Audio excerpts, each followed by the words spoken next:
I refer to these as quantum chiasms because they're all entangled. Okay. Well, and what it means is that if you get the basic pattern under your belt, when you're reading a text, like say it's Matthew 1 to 5, 1 to 7 rather, and you see that Pentateuch pattern there, it means you're in two places at once. Those two things are entangled by the recapitulation. So once you get the sort of the broader uses of the pattern under your belt, you're reading the scriptures, you can be everywhere at once without moving. Like you're just, the Bible just becomes this mind map because of the structure, and you can kind of zoom in and out on a little piece of it. But it means that because these things all share the same basic algorithm or formula, they're all interpreting each other. So you're actually picking up and echoes of other texts, and people say, well, I'm not seeing that. And it's like, well, it's the same tune. Can't you hear the tune?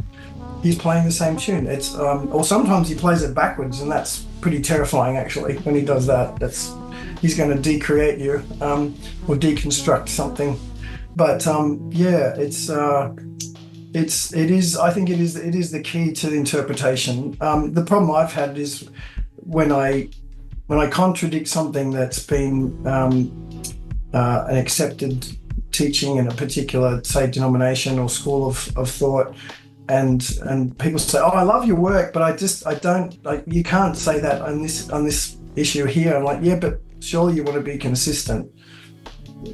Like, we're actually, it actually answers that debate. It does actually solve a lot of theological debates where there's four views on something, and you look at the structure and you say, well, it has to be this one. So it's very helpful there as well. Cool. Is the chiastic structure, again, something that's a convenient literary device, or does this pattern that we see, this hourglass pattern, reflect something, a deep core pattern of reality? I did something called the Tabernacle of Perception, which sounds very, pretentious. The sevenfold pattern is in the Heptateuch, so you've got Israel in the wilderness, and that's the fourth level. They've got on one side of them they have the Red Sea, and then ahead of them they have the Jordan River. So they can't see into the past, into Egypt. There's a curtain there, and they can't see into the future. It's another veil, and so they have to rely on testimony to understand the past. The future, they have to trust in God's promises.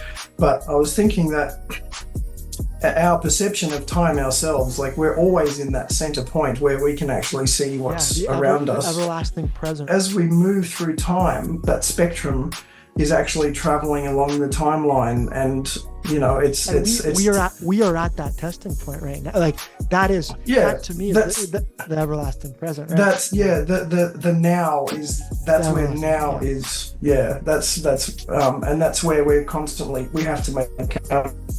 And I mean, in the tabernacle pattern, that's the lampstand, that's the sun, moon, and stars. That's light, delegated light, where we see the world around us. So in a sense, we're constantly at that point of testing and transformation as we move through life. Even though life itself follows the pattern overall, and that's static, it's like a miniature of it, just moving along the. There we go. That's Platonic in a sense. Yeah. Again, like time is a moving image. Time is a moving image of eternity. The stage 4 to stage 7 is the future, and then stage 4 is the present. And it also relates to Whitehead's work on primordial versus consequent. There's also in psychology one idea that they're working on recently called bow tie structures in the perceptual structure of neurology. And I had a long conversation with a guy about that who's working on his master's in psychology and neuroscience right now. And those bow tie structures map right onto this whole thing.